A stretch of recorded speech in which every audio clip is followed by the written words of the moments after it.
Hi dear students, आप देख रहे हैं मेरा YouTube channel Swami Manoj chemistry.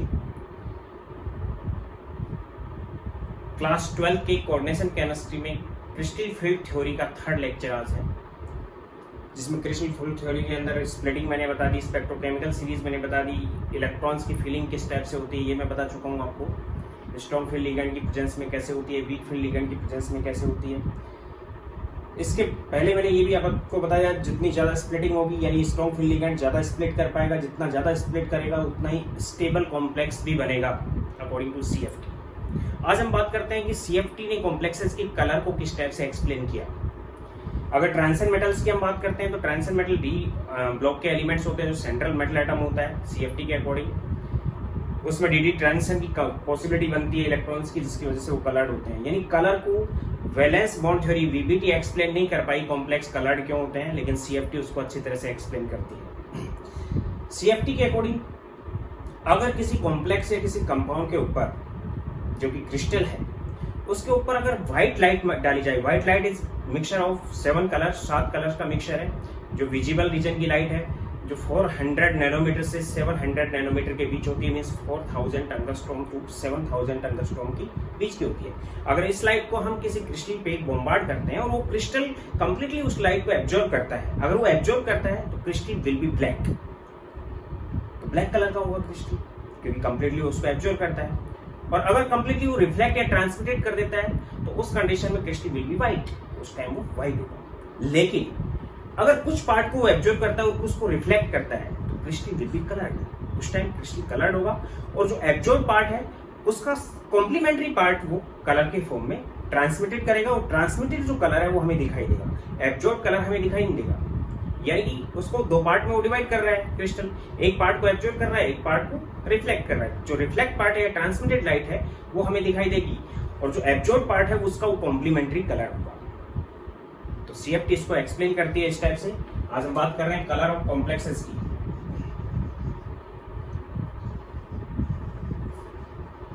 According to CFT complexes coloured क्यों होते हैं, CFT का ही पार्ट है ये। CFT इसको एक्सप्लेन करती है इस टाइप से कि when white light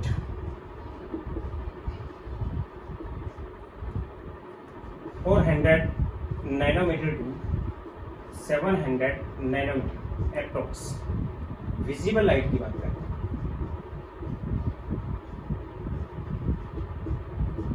bombard on crystal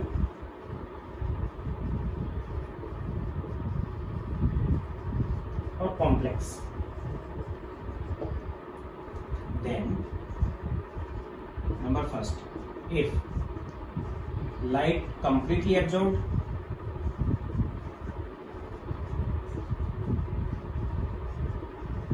then crystal will be black.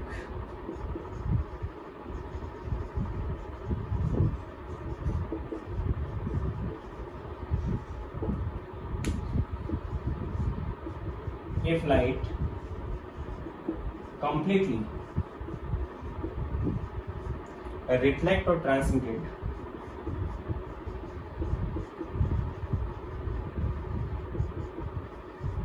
then crystal will be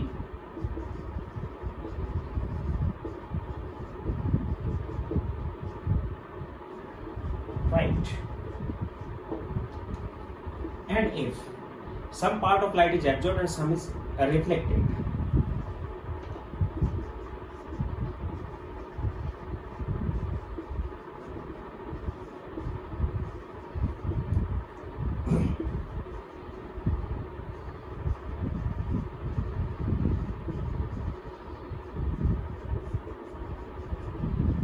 reflected or transmitted,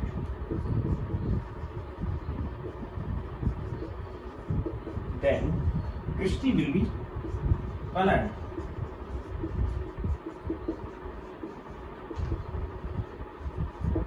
And both absorbed and reflected light are called complementary color.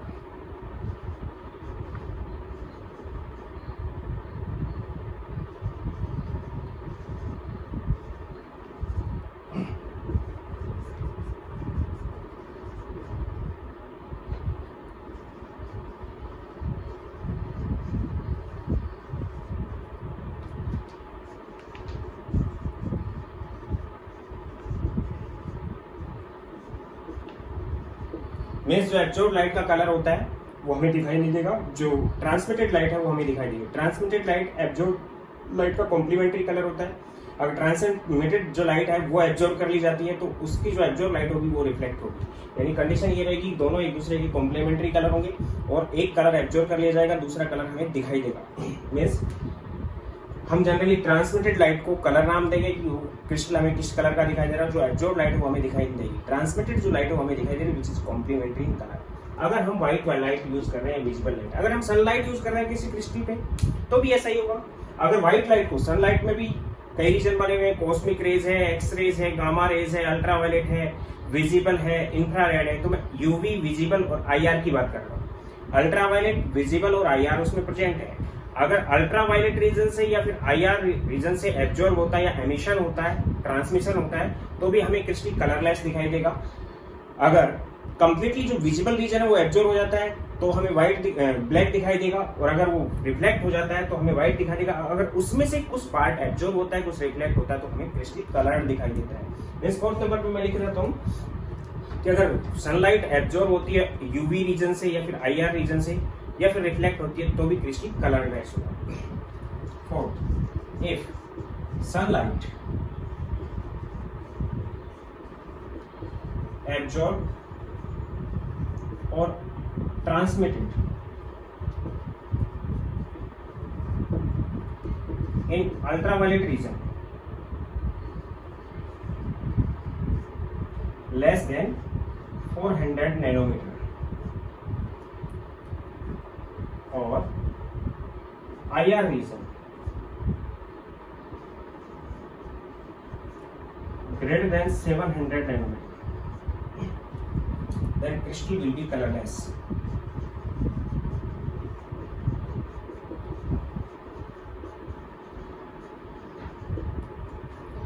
तब crystal कैसा होगा? Colourless होगा। इसके हम कुछ examples दे सकते हैं।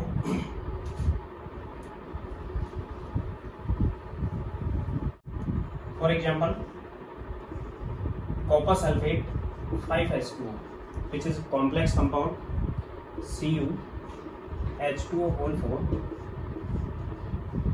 SO4 H2O कॉम्प्लेक्स कंपाउंड है, blue in colour. Then blue color is transmitted light and yellow is absorbed light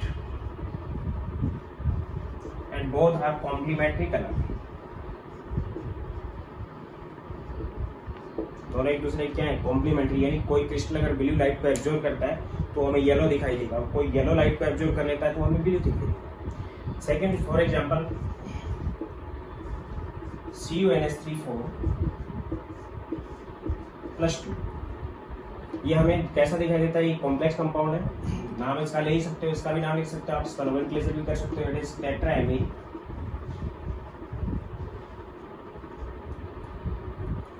copper second ion. ये हमें वॉयलेट कलर का दिखाई देता है। वॉयलेट कलर इसका कौन सा है? ट्रांसमिटेड कलर है। यानी कि दिखाई कैसा देगा? वॉयलेट, वॉयलेट इन कलर होता है। वॉयलेट कलर की जो कॉम्प्लीमेंट्री लाइट होती है, कॉम्प्लीमेंट्री कलर होता है, वो येलो ग्रीन होता है। ये एब्जॉर्ब लाइट होगी। यानी कि अगर कोई क्रिस्टल वॉयलेट लाइट को एब्जॉर्ब करता है वो हमें येलो ग्रीन दिखाई देगा, अगर येलो ग्रीन को एब्जॉर्ब करता है तो हमें कैसा दिखाई देगा? वॉयलेट दिखाई देगा। फॉर एग्जांपल, कॉम्प्लेक्स है TiH2O6+3, ये हमें पर्पल दिखाई देता है, पर्पल कलर का होता है। मीन्स पर्पल कैसा कलर है इसका? ट्रांसमिटेड है या रिफ्लेक्टेड है। और पर्पल का जो कॉम्प्लीमेंट्री कलर होता है वो ग्रीन होता है। ग्रीन इसका एब्जॉर्ब कलर है, ग्रीन लाइट को एब्जॉर्ब करता है और पर्पल लाइट को ये दिखाई देता है, पर्पल कलर का ही हमें दिखाई देता है। या फिर अगर कोई पर्पल को एब्जॉर्ब करता है तो हमें ग्रीन दिखाई देगा। ये दोनों एक दूसरे की कॉम्प्लीमेंट्री, ये दोनों एक दूसरे की कॉम्प्लीमेंट्री, इस टाइप से हम देख सकते हैं। कलर कॉम्प्लीमेंट्री कलर को मैं आपको बता देता हूँ किस टाइप से होता है। तो ये मैंने कॉम्प्लीमेंट्री कलर इनके बना दिए हैं। कॉम्प्लीमेंट्री कलर को आप किस तरह से याद रखोगे वो भी मैं बताऊंगा आपको। यहाँ पे हमने एक विजिबल रीजन लिया है 4000 से 7000 एंगस्ट्रॉम लैम्डा का। इधर से इधर लैम्डा बढ़ रहा है, एनर्जी क्या हो रही है, डिक्रीज हो रही है अगर इधर से इधर चलते हैं तो। वैसे तो 7 कलर होते हैं लेकिन कलर का मिक्सिंग भी होता है, इसलिए हमने 7 से ज़्यादा कलर यूज़ किए हैं। इसमें 9 कलर हम यूज़ करेंगे क्योंकि 7 कलर होते हैं। आप जानते हो विप प्योर कलर होता है, विप जी ग्रीन यहाँ तक आ गया, वाई ओ आर रेड आगे तक चला जाएगा। तो उसी टाइप से विप प्योर में ही जो 7 कलर हैं उन्हीं को हमने परफेक्टली यहाँ पे डिवाइड किया है। तो अगर हम देखते हैं तो यहाँ से वायलेट का जो कॉम्प्लीमेंट्री कलर है वो येलो है। अगर वायलेट कलर कोई एब्जॉर्ब करता है कोई भी क्रिस्टल तो येलो ग्रीन कलर का वो दिखाई देगा। अगर ब्लू करता है तो वो येलो दिखाई देगा, अगर ग्रीन ब्लू करता है तो ऑरेंज दिखाई देगा। अगर ब्लू ग्रीन करता है, ग्रीन ब्लू और ब्लू ग्रीन अलग अलग चीजें हैं, इसमें ग्रीन साइड ज्यादा होगी, इसमें ब्लू साइड ज्यादा होगी, तो उस टाइम वो रेड दिखाई देगा। अगर ग्रीन कंप्लीटली करता है तो पर्पल दिखाई देगा, जैसे कि टाइटेनियम का वाटर का जो कॉम्प्लेक्स मैंने आपको बताया ऑक्टाहेड्रल कॉम्प्लेक्स होता है, Ti+3 के अंदर रहता है, वहाँ पे TiH2O6+3 में, तो उसके अंदर वो ग्रीन कलर को एब्जॉर्ब करता है, वो हमें पर्पल दिखाई देता है। ये इनके कॉम्प्लीमेंट्री है। अगर इनको एब्जॉर्ब करता है तो इस टाइप का दिखाई देगा, अगर पर्पल को करता है एब्जॉर्ब तो ग्रीन दिखाई देगा, रेड को करता है तो ब्लू ग्रीन दिखाई देगा, ऑरेंज को करता है तो ब्लू ग्रीन ब्लू दिखाई देगा, और येलो को करता है तो ब्लू, और येलो ग्रीन को करता है तो वॉयलेट कलर का हमें दिखाई देगा। तो ये कॉम्प्लीमेंट्री कलर आगे और बढ़ा सकते हैं कि वॉयलेट को ये करता है इस टाइप से दिखाई देगा, इसी को मैं आगे और रिप्रेजेंट कर सकता हूँ। यानी कि इसको मैं क्या लिखूंगा, यहाँ पे ग्रीन तक आ गया अपने पास, उसके बाद येलो ग्रीन कलर अगर पे तो हमें वॉयलेट दिखाई देगा। इस टाइप से याद रखोगे आप। येलो है उसको एब्जॉर्ब कर रहा है तो हमें कैसा दिखाई देगा, ब्लू दिखाई देगा। अगर ऑरेंज को एब्जॉर्ब करता है ऑरेंज कलर को तो हमें दिखाई देगा ग्रीन ब्लू,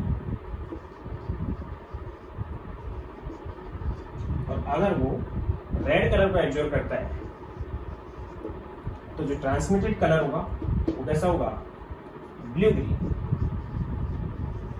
यानी कि इसको इस टाइप से भी हम याद रख सकते हैं जनरल वे में कि VBG YOR जनरली ये कॉम्प्लीमेंट्री कलर होते हैं। जनरल बोला मैंने, ये तो जनरली यूज कर सकते हैं कि वॉयलेट से येलो, यानी वॉयलेट से येलो, ब्लू से ऑरेंज साइड आ जाएगी, ब्लू से येलो साइड भी आ सकती है, ऑरेंज साइड भी आ सकती है, ग्रीन ब्लू से ऑरेंज आ जाएगी, ब्लू ग्रीन से रेड आ जाएगी।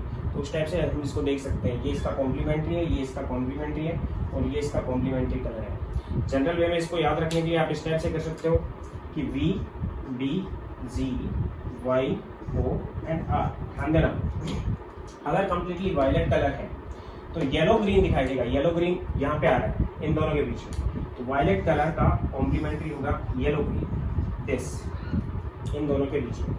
उसी टाइप से नेक्स्ट लिया मैंने ब्लू, ब्लू का जो कॉम्प्लीमेंट्री कलर है वो कौन सा है, येलो है। इस टाइप से याद रखोगे। उसी टाइप से ग्रीन ब्लू, अगर इन दोनों का हम मिक्सचर ले लेते हैं ग्रीन ब्लू का, देन ग्रीन ब्लू का क्या आएगा, ऑरेंज आएगा, तो इन दोनों के मिक्सचर का ऑरेंज कलर हो जाएगा। अगर ब्लू ग्रीन है, यानी कि इन दोनों का मिक्सचर अगर यूज कर सकते हैं हम ब्लू ग्रीन का, तो इन दोनों का हो जाएगा ब्लू जिसमें पहले और ग्रीन बाद में, मींस ब्लू की साइड ज्यादा होगी तो रेड हो जाएगा। कॉम्प्लीमेंट्री उसी टाइप से चलता है।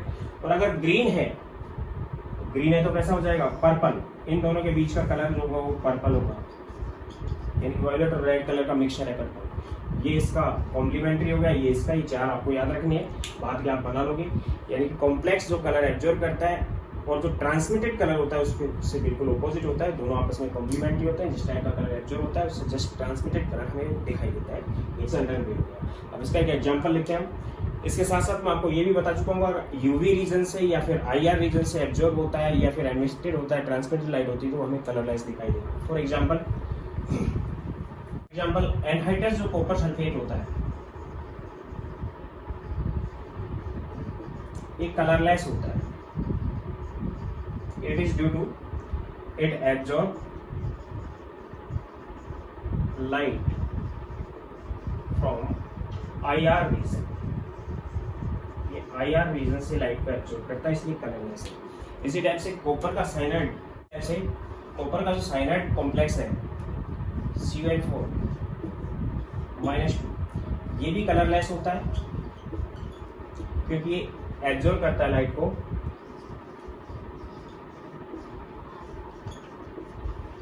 फ्रॉम अल्ट्रावायलेट रीजन से एब्जॉर्ब करता है, उसकी कलरनेस होता है। अगर हम टाइटेनियम H2O6 को एक्सप्रेस करें यहाँ पे, एग्जाम्पल TiH2O6+3, ये कॉम्प्लेक्स है TiH2O6+3, hexa aqua titanium third ion, purple colour का होता है। पर्पल का कौन सा कलर है इसका? ट्रांसमिटेड है, तो इसका एब्जॉर्ब कलर कौन सा होगा? ग्रीन, इसका एब्जॉर्ब कलर है, यानी कि ग्रीन और पर्पल एक दूसरे के कॉम्प्लीमेंट्री कलर है। तो CFT इसको एक्सप्लेन करती है कि हम किस टाइप से इस कलर को एक्सप्लेन कर सकते हैं। अगर विजिबल या अल्ट्रावायलेट स्पेक्ट्रोस्कोपी की स्टडी से हम बात करें,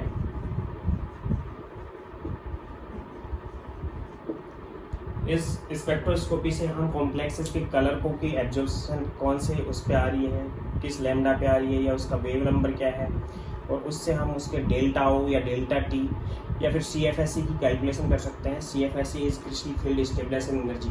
उस कैलकुलेशन से हम ये भी बता सकते हैं कि कितना एब्जॉर्ब करेगी, कितना नहीं करेगी। अगर एब्जॉर्ब करती है तो कलर दिखाई देगी या नहीं दिखाई देगी। अगर इस कॉम्प्लेक्स के लिए हम देखें, एक ग्राफ प्लॉट करें, मोलर एब्जॉर्प्शन,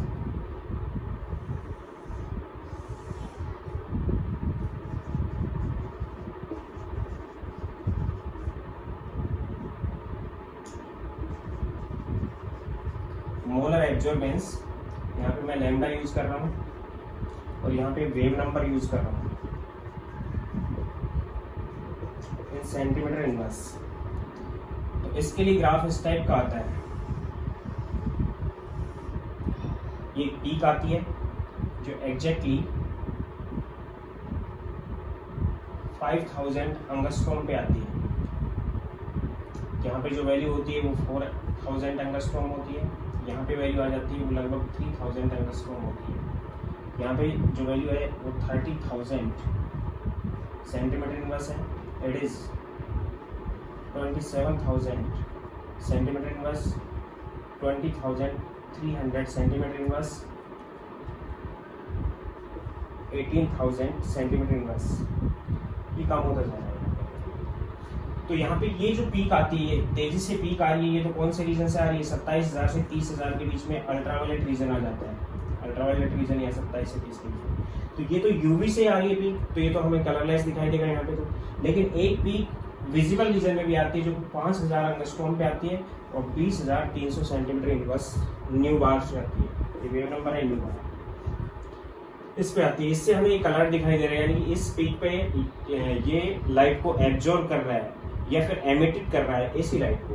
तो 5000 लैम्डा की या 5000 एंगस्ट्रॉम लैम्डा की लाइट को एब्जॉर्ब करता है और इसी टाइप से ये एब्जॉर्ब करेगा तो इसका सप्लीमेंट्री कलर एक्सप्रेस करेगा।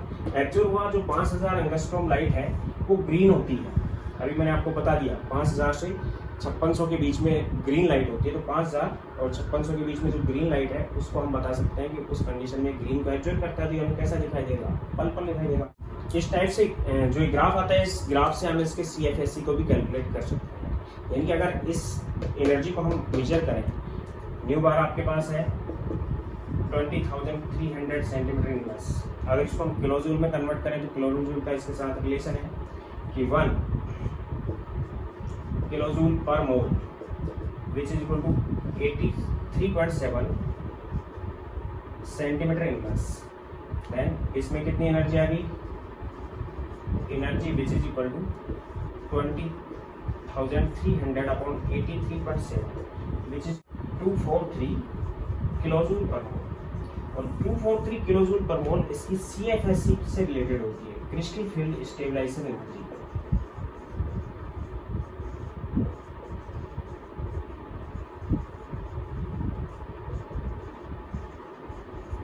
यानी कि ये जो रिलेशन है ये डेल्टा O किस एनर्जी निकाल सकते हैं। यानी कि जो क्रिस्टल फील्ड स्टेबलाइजिंग एनर्जी है उसमें स्प्लिटिंग हो चुकी थी, उसमें इलेक्ट्रॉन एक जगह से दूसरी जगह ट्रांजिट हो गया, उसने उतनी एनर्जी को एब्जॉर्ब कर लिया क्योंकि उनको दोनों का डिफरेंस इतना था। या फिर इसको हम किस में कन्वर्ट करते हैं?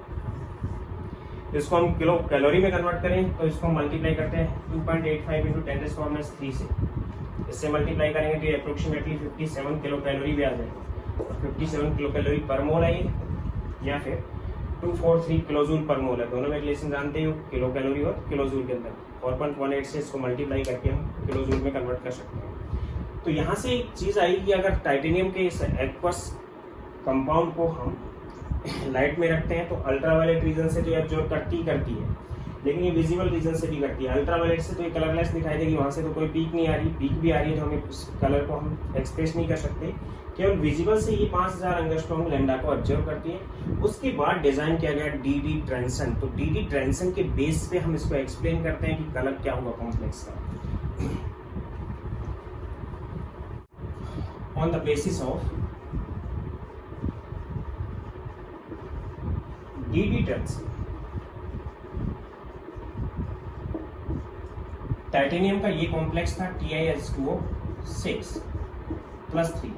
अब यहाँ पे टाइटेनियम +3 में है, मीन्स D1 कॉन्फ़िगरेशन है इसकी। कौन से D1 है? 3D1। तो कंडीशन ये ऑक्टाहेड्रल कॉम्प्लेक्स है।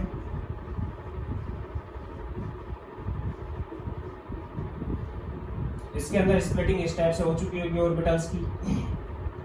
यहाँ पे 5 ऑर्बिटल थे, 1 इलेक्ट्रॉन था, ऑक्टाहेड्रल कॉम्प्लेक्स बना, Eg ऊपर चला गया, T2Z नीचे आ गई। ये Eg ऑर्बिटल्स हैं, ये T2Z ऑर्बिटल्स हैं।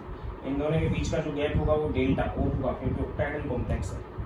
अब T2Z के अंदर 1 इलेक्ट्रॉन रहेगा, Eg के अंदर कोई इलेक्ट्रॉन नहीं होगा, मींस कॉन्फ़िगरेशन होगी T2Z1 Eg0 इस कंडीशन में, चाहे स्ट्रॉन्ग फील्ड लिगेंड हो चाहे वीक फील्ड लिगेंड। अब हुआ क्या, ये D से D में ये इलेक्ट्रॉन यहाँ से एनर्जी को एब्जॉर्ब करके यहाँ पे पहुंच जाएगा, और एनर्जी कौन से रीजन से होगी? विजिबल रीजन से। 5000 एंगस्ट्रॉम लैम्डा की एनर्जी को एब्जॉर्ब करेगा, यानी कि ग्रीन कलर को ये एब्जॉर्ब कर रहा है, और ये यहाँ से कहाँ पहुंच जाएगा? यहाँ पे पहुंच जाएगा।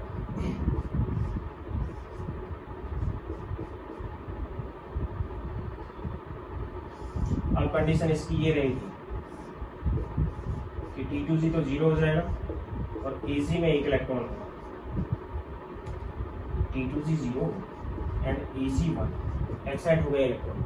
इसको हम बोलते हैं DD ट्रांसन, D2D ट्रांसन। और इस ट्रांसन में 5000 एंगस्ट्रॉम लैम्डा की एनर्जी को एब्जॉर्ब करता है। जैसे ही ये वापस आता है तो लगभग इतनी एनर्जी को क्या करेगा? रिपेल करेगा। रिपेल होने वाली जो एनर्जी वो हमें किस में दिखाई देगी? कॉम्प्लीमेंट्री कलर में दिखाई देगी। तो उस कंडीशन में इस DD ट्रांसन से हम इलेक्ट्रॉन के एक्साइटमेंट से बता सकते हैं कि हमें कलर दिखाई देगा। यानी इसका जो डेल्टा O आएगा वो हमने अभी कैलकुलेट कर दिया, जहाँ पे पीक आ रही है इसका जो डेल्टा O है वो 243 किलोजूल पर मोल है। यानी डेल्टा O की कैलकुलेशन भी हम उसी स्पेक्ट्रोस्कोपी से करते हैं, अल्ट्रावायलेट स्पेक्ट्रोस्कोपी। जहाँ से पीक आती है उसी एब्जॉर्प्शन को देखते हैं कि इलेक्ट्रॉन वहां से वहां तक एब्जॉर्ब करके चला गया, इसका मतलब एनर्जी का गैप ये था। तो CFSE delta O is CFSE crystal field stabilisation energy भी हम इसी से कैलकुलेट करते हैं, which is also equal to approximately 57 kilo calorie per mole. यानी कि ये बताती है CFT कि D और D की स्प्लिटिंग होने के बाद इलेक्ट्रॉन्स का जो अरेंजमेंट रहता है उसमें इलेक्ट्रॉन क्या करता है? एनर्जी को एब्जॉर्ब करता है। लोअर एनर्जी लेवल से D में से ही हायर एनर्जी लेवल पे D पे चला जाता है और एनर्जी को एब्जॉर्ब करता है। एनर्जी एब्जॉर्प्शन जो विजिबल रीजन से होने की वजह से वो हमें कलर दिखाई देता है। तो ये पर्पल कलर इसलिए है क्योंकि ग्रीन कलर की लाइट को एब्जॉर्ब कर रहा है। इसकी CFSE की कैलकुलेशन भी हम अल्ट्रावायलेट स्पेक्ट्रोस्कोपी या फिर विजिबल स्पेक्ट्रोस्कोपी से कैलकुलेट करते हैं।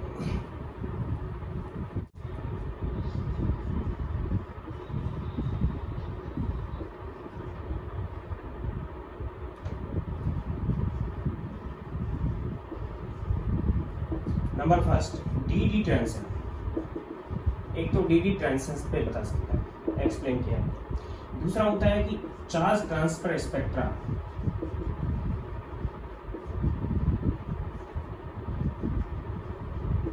और थर्ड इज पोलराइजेशन।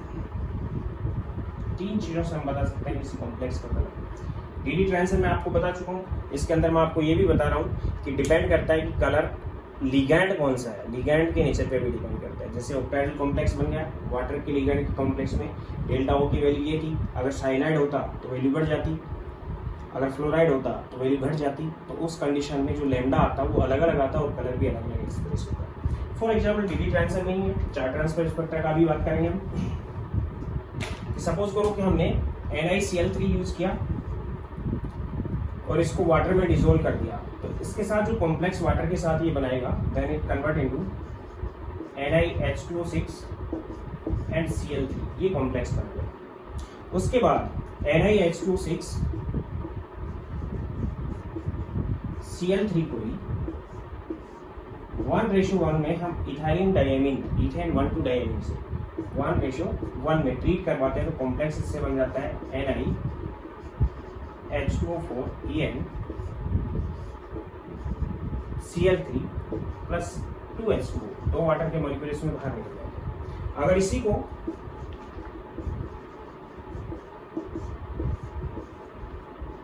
हम इथाइलिन डायमीन 1:2 में यूज करते हैं, तो कॉम्प्लेक्स इससे बनता है NiH2O2 2 and Cl3 plus 4H2, 4 water के मॉलिक्यूल बाहर निकल जाते हैं। अगर इसको ही हम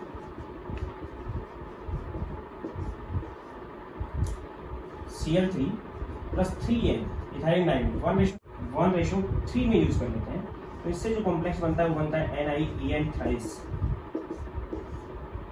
Cl3 प्लस 6H2, यानी कॉम्प्लेक्स वही है। कॉम्प्लेक्स कैसा है यहाँ पे? ऑक्टाहेड्रल।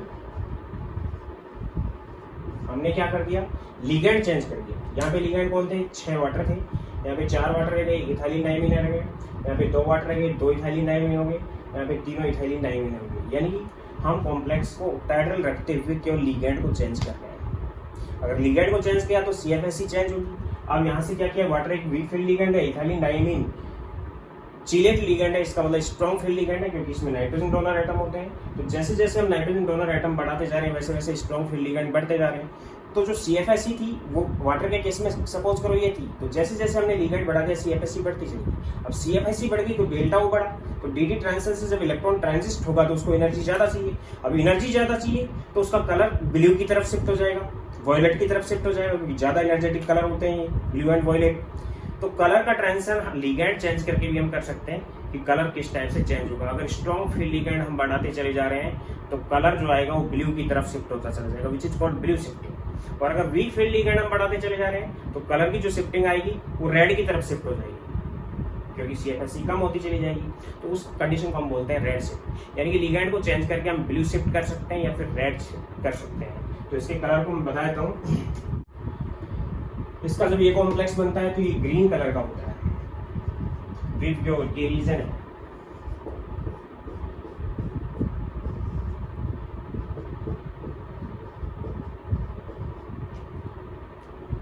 कैसे कलर का? ये ग्रीन कलर का। जैसे ही हमने इसमें एक इथेन 1 डायमीन बढ़ाया तो कलर शिफ्ट होगा, it convert into blue in colour, ये पेल ब्लू हो जाता है,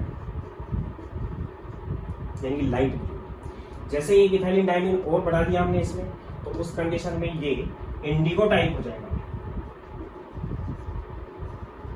या फिर ब्लू टाइप हो जाएगा, यानी डीप ब्लू हो जाएगा। और उस कंडीशन में फिर से हमने एक लिगेंड और बढ़ा दिया इथाइलिन डायमीन, तो कलर इधर शिफ्ट हो गया, then finally colour convert into violet. ऐसा क्यों हुआ? समझ में आ गया होगा, क्योंकि वाटर के केस में CFSC कम थी तो कलर का एब्जॉर्प्शन कम एनर्जी पे था, यानी कि लैम्डा जिसका ज़्यादा था उस पे था, ग्रीन पे। लैम्डा कम हो गया, इथाइलिन डायमीन बढ़ा थी, लैम्डा कम हुआ, इसका मतलब एनर्जी बढ़ गई, फिर लैम्डा कम हुआ, एनर्जी और बढ़ गई, फिर लैम्डा कम हुआ, एनर्जी और बढ़ गई। यानी कि इधर से इधर कलर शिफ्ट होता है, then it is called blue shift. और कलर इधर से अगर इधर शिफ्ट होता है then it is called red shift. यानी कि अगर हम वीक फील्ड लिगेंड को रिप्लेस करते हैं स्ट्रॉन्ग फील्ड लिगेंड से तो कलर में ब्लू शिफ्टिंग आती है, और स्ट्रॉन्ग फील्ड लिगेंड को रिप्लेस करते हैं वीक फील्ड लिगेंड से तो कलर में रेड शिफ्टिंग आती है। If weak field ligand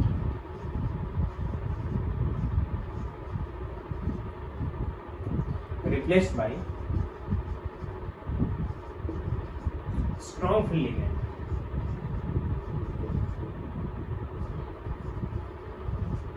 then color of complex shift toward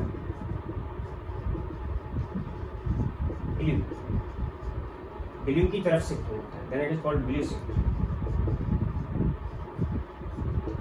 या हम कह सकते हैं shift toward higher energy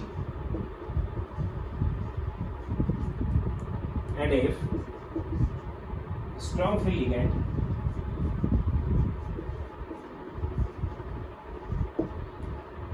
replaced by weak field ligand,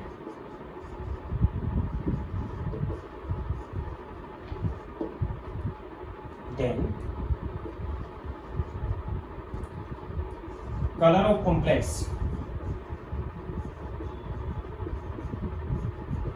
shift toward red, less energetic, और रेड शिफ्ट, यानी कि हम कॉम्प्लेक्स के अंदर अगर लिगेंड को भी एक्सचेंज करते हैं तो डेल्टा ओ कम और ज़्यादा होने की वजह से हम उसके कलर को शिफ्ट कर सकते हैं। अब रही बात ये कि कलर शिफ्टिंग तो हो सकती है क्योंकि उस पर डिपेंड करती है। इसके अंदर एक और इम्पोर्टेंट चीज़ है कि डी ट्रांजिशन के अकॉर्डिंग अगर कॉम्प्लेक्स में इफ कॉम्प्लेक्स D0 कॉन्फ़िगरेशन है कॉम्प्लेक्स की D0 या फिर D10 कॉम्प्लेक्स है कॉन्फ़िगरेशन है, then if complex is D0 और D10 then DD transition now take place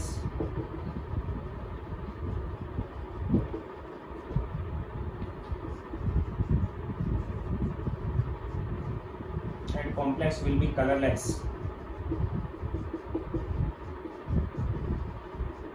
कभी कभी ऐसा D5 में भी हो जाता है क्योंकि ये हाफ फील्ड है। D0 में तो कोई इलेक्ट्रॉन ही नहीं है तो डी ट्रांजिशन होगा ही नहीं, D10 फुल फील्ड है तो डी ट्रांजिशन नहीं होगा, D5 हाफ फील्ड कॉन्फ़िगरेशन है तो डी ट्रांजिशन नहीं होगा। तो D0, D10 और D5 कॉन्फ़िगरेशन अगर किसी कॉम्प्लेक्स की है तो कॉम्प्लेक्स हमेशा ही कैसा होता है, कलरलेस होता है। फॉर एग्जाम्पल TiH2O 6+3 वॉयलेट है, सॉरी पर्पल है, भी बताया मैंने आपको, क्योंकि इसमें D1 कॉन्फ़िगरेशन है Ti+3 में, जबकि हम TiH2 6+4 अगर ले लेते हैं तो ये कलरलेस होता है क्योंकि D0 कॉन्फ़िगरेशन होती है टाइटेनियम +4 में। टाइटेनियम +4 में D0 हो गया तो डी ट्रांजिशन शो नहीं कर सकता, कॉम्प्लेक्स ऐसा हो जाता है, कलरलेस हो जाता है। इसी टाइप से all complexes of zinc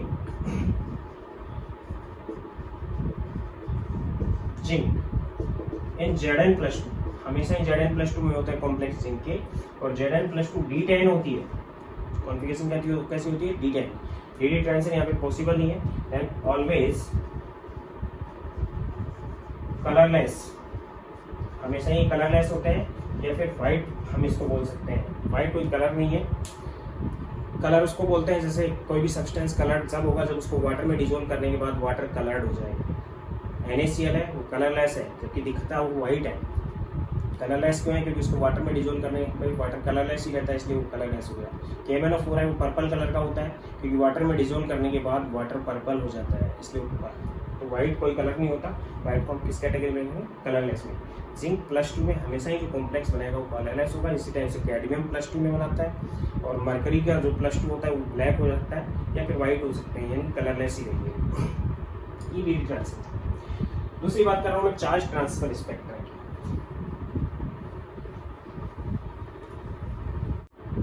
second is charge transfer spectrum.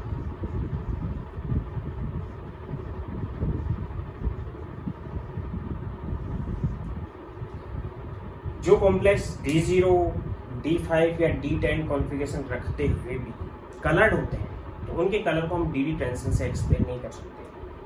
तो उसके लिए कलर को एक्सप्लेन करने के लिए हम चार्ज ट्रांसफर स्पेक्ट्रा यूज करते हैं, यानी कि complex which contain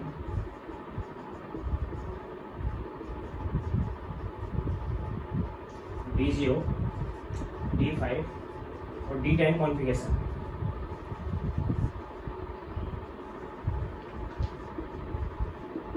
and are colored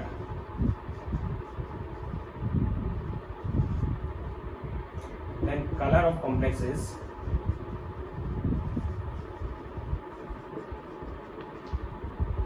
not explained by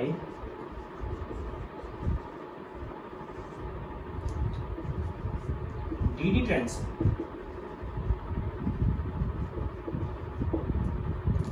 Color of these complexes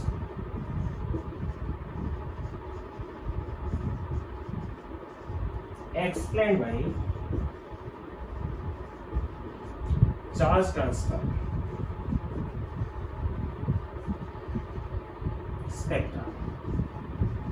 इसमें क्या होता है, इसमें रेजोनेंस होता है। Charge transfer means resonance. Resonance से हम एक्सप्लेन कर सकते हैं कि मेटल टू लिगेंड और लिगेंड टू मेटल या लिगेंड टू मेटल, पहले एक बॉन्ड बना हुआ है, कोई दिक्कत नहीं है, लेकिन जब रेजोनेंस से होता है तो उस कंडीशन में लिगेंड से मेटल की तरफ एक्स्ट्रा इलेक्ट्रॉन जाते हैं। एक बार मेटल पे जाते हैं, फिर मेटल से ट्रांसफर होकर दूसरे लिगेंड पे जाते हैं, फिर दूसरे लिगेंड से मेटल पे आते हैं, फिर मेटल से दूसरे लिगेंड पे जाते हैं, फिर दूसरे लिगेंड से मेटल पे आते हैं। तो इस टाइप चार्ज का ट्रांसफर होता रहता है, रेजोनेंस होता रहता है। तो उस कंडीशन में एनर्जी एब्जॉर्ब होती है और एमिटेड होती है, वो भी विजिबल रीजन से होने की वजह से कॉम्प्लेक्स हमें कलर दिखाई देता है। Means in resonance charge or electron pair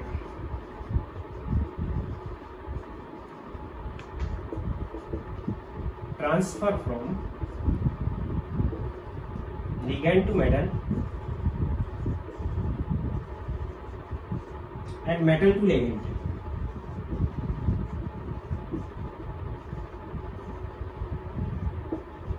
then energy absorbed and emitted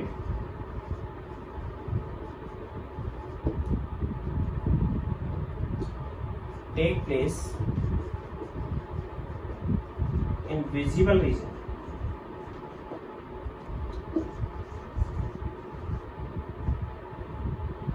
and crystal will be colored।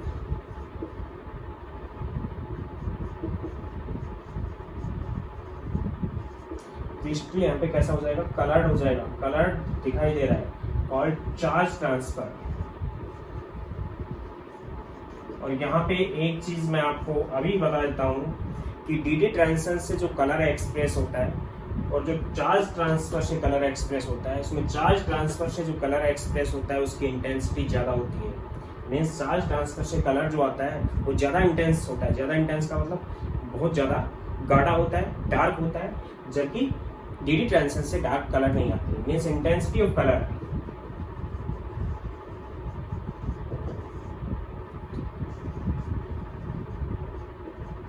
is greater in case of charge transfer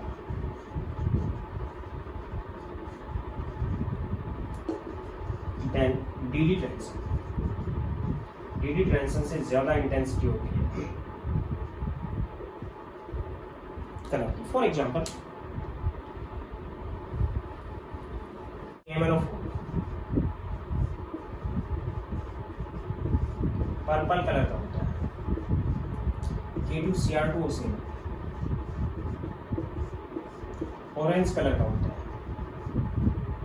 K2Cr4 yellow colour का होता है, डार्क पर्पल होता है, dark orange होता है और deep yellow colour का ये कॉम्प्लेक्स होता है। यहाँ पे अगर देखें तो मैग्नीज MnO4 माइनस KMnO4 में मैग्नीज इस टाइप से Mn double bond O double bond O double bond O and single bond O negative. Manganese यहाँ पे +7 ऑक्सीडेशन स्टेट में है। इलेक्ट्रॉनिक कॉन्फ़िगरेशन इसकी थी 4s2 एंड 3d5। 2 इलेक्ट्रॉन यहाँ से निकले और 5 यहाँ से निकले, 7 इलेक्ट्रॉन निकल गए, यानी कॉन्फ़िगरेशन है D0। तो इसका जो कलर है, कौन सा कलर है, पर्पल कलर, वो हम किससे एक्सप्रेस नहीं कर पा रहे। Purple colour is not expressed by DD transition, क्योंकि कॉन्फ़िगरेशन कैसी है इसकी D0।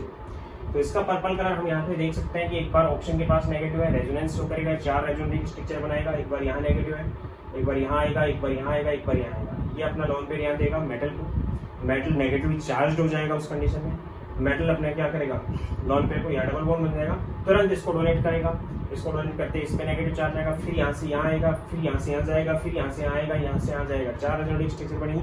उस कंडीशन में चार्ज का ट्रांसफर होगा इसमें, और चार्ज के ट्रांसफर की वजह से लिगेंड टू मेटल और मेटल टू लिगेंड, यहाँ पे मेटल के पास नेगेटिव चार्ज आ रहा है, जिस वजह से वो चार्ज को जल्दी ट्रांसफर करेगी, और जल्दी ट्रांसफर करने की वजह से ये विजिबल रीजन से एनर्जी को एब्जॉर्ब और एमिट करेगा, और उस कंडीशन में यहाँ पे पर्पल कलर का दिखाई देता है। उसी वजह से K2Cr2O7 की बात करें तो Cr2O7-2, इसमें जो क्रोमियम है वो +6 में है, और क्रोमियम जब +6 में है तो कॉन्फ़िगरेशन D0 आ जाएगी। क्योंकि इसका क्या है 4s1 और 3d5 कॉन्फ़िगरेशन है, एक यहाँ से 5 यहाँ से 6 इलेक्ट्रॉन निकल गए तो +6 में हो गया, तो कॉन्फ़िगरेशन इसकी भी d0 होगी, लेकिन इसकी स्ट्रक्चर ये है।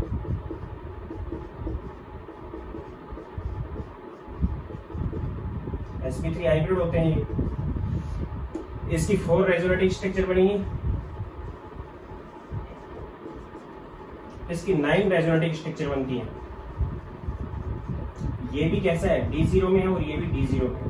अब d0 में फिर भी ये कैसे कलर का दिखाई दे रहा है, ऑरेंज, यानी कि हम डी ट्रांसफर से इसको एक्सप्लेन नहीं कर पाते, इसके कलर को हम चार्ज के ट्रांसफर से एक्सप्लेन करेंगे। चार्ज लिगेंड टू मेटल और मेटल टू लिगेंड ट्रांसफर होता रहता है, जिसकी वजह से ऐसा होता है। इसी तरह से CrO4 -2, इसमें भी क्रोमियम d0 में है, d0 कॉन्फ़िगरेशन है, ये भी O negative and O negative, दो जगह नेगेटिव चार्ज है। 6 रेजोनेटिव स्ट्रक्चर बनती है इसकी। तो यहाँ पे क्वेश्चन पूछा जाता है कि KMnO4 में मैग्नीज d0 में होने के बाद भी कलर दिखाई दे रहा है। Cr2 -2 ऑरेंज कलर का होता है जबकि कॉन्फ़िगरेशन d0 है। CrO4 -2 d0 कॉन्फ़िगरेशन के बाद भी कैसे कलर का है, येलो, डीप येलो कलर का दिखाई देता है। इसका बेसिक रीजन क्या है, तो बेसिक रीजन इसका चार्ज ट्रांसफर स्पेक्ट्रा। जिन कॉम्प्लेक्सेस के कलर को हम डी ट्रांसफर से एक्सप्लेन नहीं कर पाते उसको हम चार्ज ट्रांसफर स्पेक्ट्रा से करते हैं। Third is polarisation.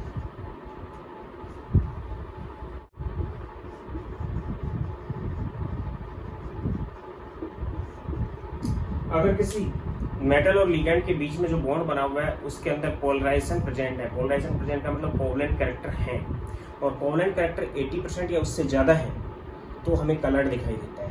If polarisation और covalent character present between bond of, हालांकि आयनिक बॉन्ड होता है CFT के अकॉर्डिंग, फिर भी कौन सा कैरेक्टर आयनिक बॉन्ड में भी कौन से फाजन रूल से कोवलेंट कैरेक्टर डेवलप हो चुके होते हैं। तो इफ पोलराइजेशन और covalent character present between bond of metal and ligand,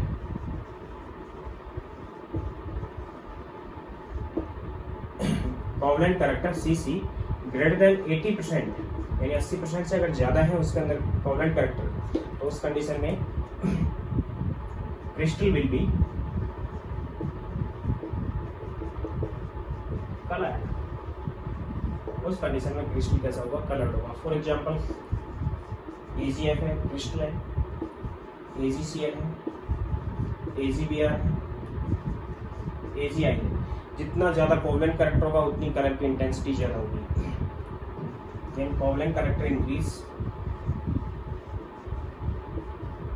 then intensity of colour increased. AgF के अंदर 84% आयनिक कैरेक्टर है, तो कोवलेंट कैरेक्टर कैसे हो गई 16%, देन इट इज कलरलेस, कोई कलर नहीं होता। AgCl के अंदर 29% कौन से कैरेक्टर है, आयनिक कैरेक्टर, और 71% covalent character, then it is white, और वाइट इज कलरलेस। AgBr के अंदर अप्रोक्सीमेटली 20% आयनिक कैरेक्टर और 80% covalent character, then it is pale yellow, colour हो जाता है। AgI के अंदर 13% आयनिक कैरेक्टर और 87% कौन से covalent character, it is deep yellow, ये डार्क येलो होता है। इसी टाइप से Ag2S अगर देखते हैं हम, तो Ag2S में 4% आयनिक कैरेक्टर है, 96% कौन से कैरेक्टर आ जाता है, covalent character, then it is black, ये ब्लैक डार्क कलर का हो जाता है। तो ये तीन चीजों से हम एक्सप्लेन करते हैं। ये समझ आ गया होगा आपको, नोट कर लेना और उसको याद रखना। बहुत से क्वेश्चन इसमें से पूछा जाता है। कॉम्प्लीमेंट्री कलर वगैरह सब बता दिए हमने, डी ट्रांसफर बता दिया, चार्ज ट्रांसफर स्पेक्ट्रा बता दिया यहाँ पे, और पोलराइजेशन से किस टाइप से कलर एक्सप्रेस होता है